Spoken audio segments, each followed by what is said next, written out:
No dia 13 de junho, você estará com seus amigos fazendo um churrasquinho para assistir o primeiro jogo da seleção brasileira na Copa do Mundo de 2026. Como você já sabe, o primeiro adversário será a seleção do Marrocos. Tá com medo? É o jogo mais importante do Brasil nessa fase de grupos. Você sabe que a Copa mudou um pouco. Vamos ter mais jogos. Inclusive, a chance de termos aí um artilheiro de todas as Copas. Todo mundo está esperando que o Mbappé faça um monte de gol. E com um monte de seleção mais ou menos, meia boca, vamos falar assim, fraquinha. Inclusive os que estão no grupo da seleção brasileira, pelo amor de Deus, o jogo mais difícil será, evidentemente, o jogo contra o Marrocos.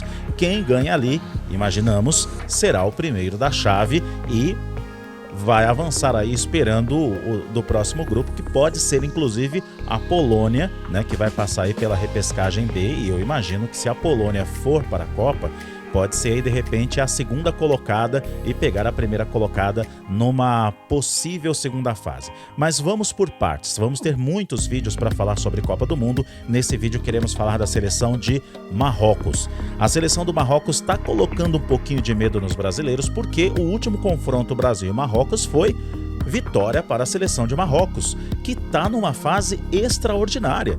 É verdade. Eu até, inclusive, falando com um colega meu a respeito dessa questão, Seleções que têm nomes de peso, são gerações. Talvez você se lembre quando a gente fala de geração, a geração belga, que tinha um grupo muito forte, que fez aquele jogo fatídico contra o Brasil na Copa de 2018, em que o Renato Augusto quase conseguiu fazer aquele gol para empatar o jogo, para que a gente pudesse ter alguma chance, mas o Brasil acabou sendo vencido pela seleção belga, que tinha uma geração muito boa e todo mundo estava numa expectativa muito grande. E aí, o que eu penso sobre isso? Gerações de seleções, elas vão acontecendo. Por exemplo, eu me lembrei aqui que lá em 1994, a seleção da Bulgária chegou na 4ª posição da Copa do Mundo, em que o Brasil foi tetracampeão nos Estados Unidos. Lá eles tinham um jogador diferenciado, o Stoichkov.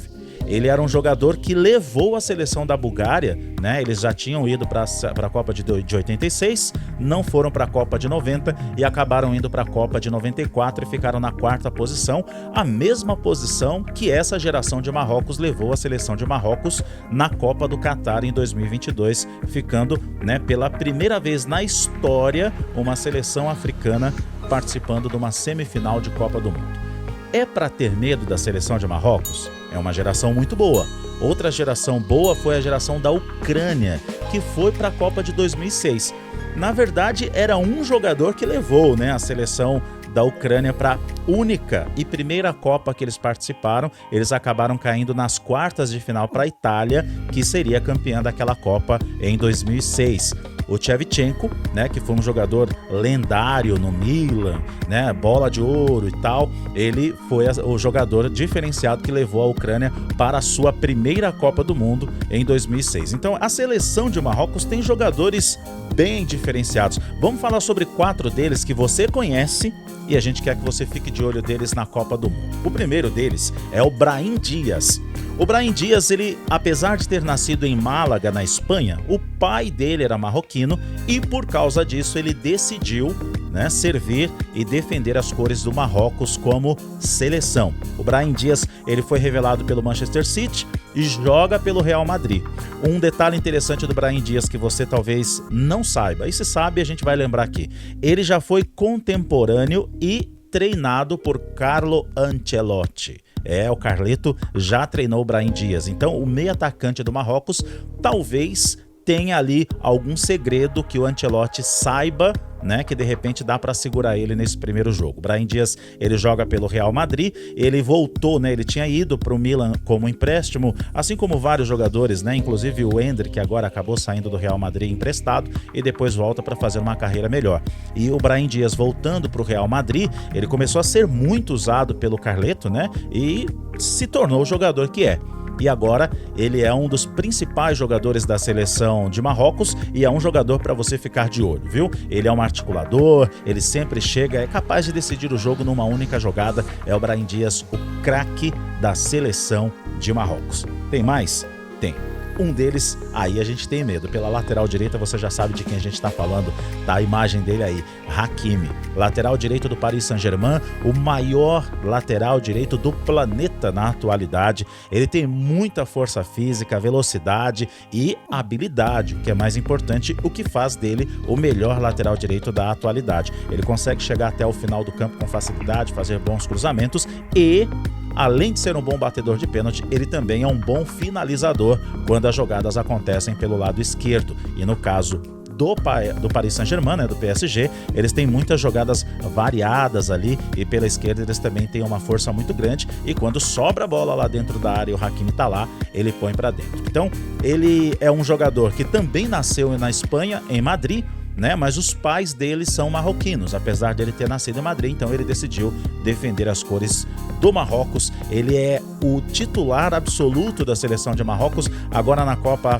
Africana de Nações, ele veio de uma lesão que deixou ele inclusive fora dos jogos do Paris Saint-Germain lá no Catar, né, no Mundial que teve agora. Inclusive eles foram campeões em cima do Flamengo, né, sem precisar mencionar aqui o Safonov, que defendeu aqueles 4 pênaltis histórico na final do Mundial de Clubes. A gente chama de Mundial de Clubes, mas a FIFA trata como intercontinental, mas pra gente é mundial, e o Paris Saint-Germain campeão mundial. Hakimi não estava lá, mas ele estará na Copa do Mundo e é um jogador para você ficar de olho. O Bono é o goleiro titular, ele é um dos veteranos da seleção, experiente, né? Participou da Copa do Catar em 2022 também, assim como o Hakimi, assim como o Brahim Dias. Ele vai estar em mais uma Copa do Mundo defendendo as cores do Marrocos e está fazendo um excelente papel, não só no Al Hilal, que é o seu time, né? O time que o Neymar jogava lá na Arábia, mas ele também está fazendo uma excelente Copa Africana de Nações, jogando pela seleção de Marrocos,